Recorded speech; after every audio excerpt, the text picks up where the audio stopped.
They're supposed to be the tender defenders, but that was a whole bunch of aggression coming out from them there as they now, so a little bit of room to start for the catch-up, but it is utter chaos in Point D as Tomoya gets taken down.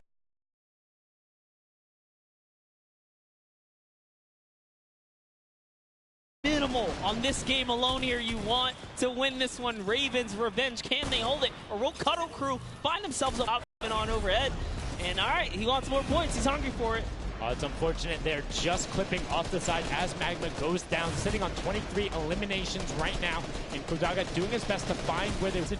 But the Cuddle Crew are catching up with their steady three-point game, but now Kodaga goes up right around the back, able to pick up the Elim, and control is resting.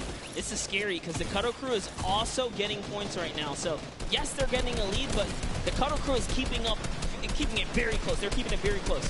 This is what we were talking about. We wanted to see a strategy come out, something defensive where you can get your control. They have now walled them off on each side, thrown a cone on top of them. Oh, we saw what happened when Scissors did that. Don't count your chickens before they hatch because they're catching up right now. You can see that 12 points. Save.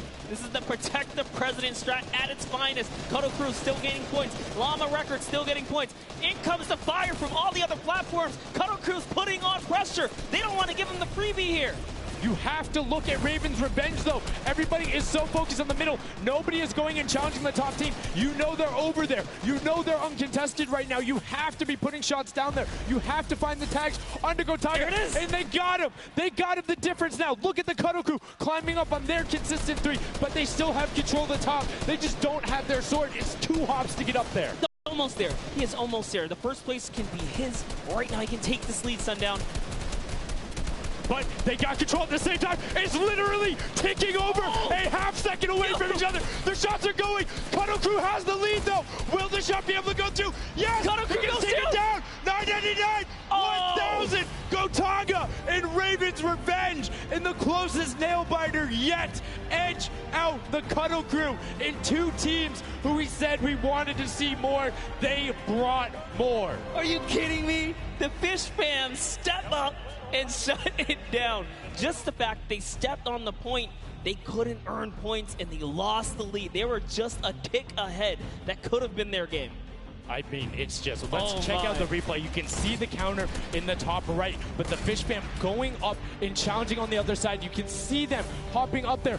No one was at the Ravens Revenge as soon as they were there, and the celebration too. You have to be excited when you see that Victory Royale screen pop up when you're up there. I mean, what's it like to win a game on that stage? I have no idea. Those guys do, though. We you know, at some point before the day's over, we really got to recap the other point of a point of view there, because they had it. They were 1 tick ahead. They were there, knocking on the door, 55,000 away from bonus prize on top of this entire competition. It was right there. And it got taken away, and this is why I love Sky Station Showdown. The clutch little moments, the interactions that happen, very similar to Battle Royale, where every single thing that is happening on the map can affect the overall end result of the game, as you see there in Ravens Revenge, closing it out. Kodaga, the competitive veteran, able to clutch it up in the final moments. Magma, Arthur, and Chappie as well. Just a great performance out of them, taking the top spot in the final match of the first set. Now I get to say, I was right the whole time. I started off with, Ravens Revenge, kind of making me feel like, hey, these are my guys. Let's go with your gut, guys, all right? Ravens Revenge, that's who I said when I started this whole thing. I told you. He's not wrong. They were able to take it there, but we're going to throw it up top to an interview with Ravens Revenge with Zeke. Zeke, you there, buddy? I am here, Sundown. Thank you so much. Fun fact, Monster did in fact say Ravens Revenge would win. I've got your back, Monster. I am here. You guys got your revenge. I gotta ask, first question to you, Kodaga. How does it feel to be here in the stadium, the fans, the roar, and to be facing off against your peers? Was it what you expected? Honestly, it's crazy, and I have a really strong team. We are learning a lot from our mistakes, and I'm so glad to be here, to be honest. I don't know how to describe it. It's pretty crazy. It's pretty crazy being here. I'm right there with you. All right, so now who's the overall shot caller? Is it Kodaga? Is it you? Who is it? Kind of all 4 of us. We were playing too afraid at first, so we just had to go in there and just kill them as fast as we could and then spawn trap. That was our goal. Okay, what's the strategy like? Are you guys, talking through at the beginning? Are you guys waiting for someone else to make a move? Or are you guys like, no, we're going in first? Yeah, we're trying to, really pressure Ninja's team. We're trying to put pressure on that green point.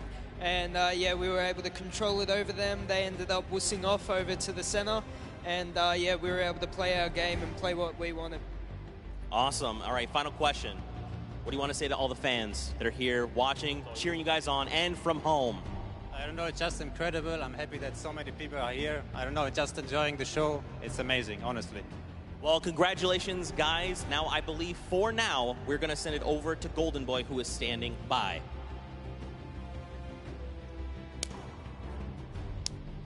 Let's go.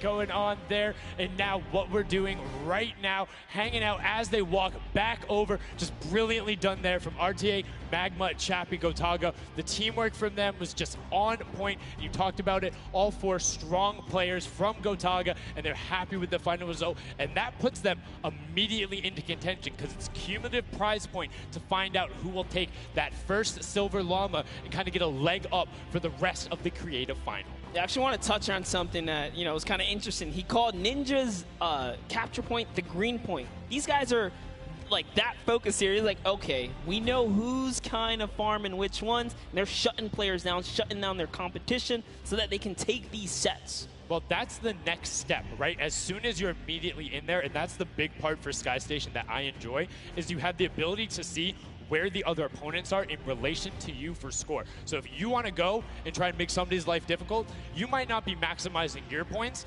but you can effectively help your team the most by just denying the other guys and being like, hey, you don't get to play this. And occasionally, if you put enough pressure on them, maybe they default to rotating the other way. Maybe they go somewhere longer. Maybe they have to wait and only pushes forward. All of those are advantages you can get by just putting pressure on another team. And there's so many different layers, and I think when we see the remix for this, it's gonna get even more exciting. Yeah, don't forget, guys, here and at home, there's a remix version. We have some nice twisted surprise that we will see unfold as the day goes on. That was just our first iteration of this round, and honestly, it was a great set. But that just leaves us with the question, too. The Funky Fighters, they had an amazing opening, right? Second place is great. You get big prize bonus for that. You win game 2. And then you kind of flop game 3. Depending on where they went, their average might have really been anchored down. Yeah, that ends up being really, really, really harmful. But luckily there, if you're in the 4th to 8th range, there's no additional, I don't want to say penalty, because they're all getting $10,000 for the match of itself. So there's just no additional gain after that fact. You're still able to stay par. So 4th would have been just as bad, but 8th, you're kind of looking like, oh, that'll really bring down the average. It's not the worst case scenario going on there. So they should still be at least in the running, but you can't be comfortable. No. Like, not at all. It's so incredible, and now we are going to go over the stage. We have the results, and your set 1 winner is the Funky Fighters. The last match was not enough. The singular win in the double goes over to them. They will have that first silver llama, and there he is throwing it up, and I mean, you got to be happy for him. They did it. I thought maybe it wasn't enough, but it was. Love this.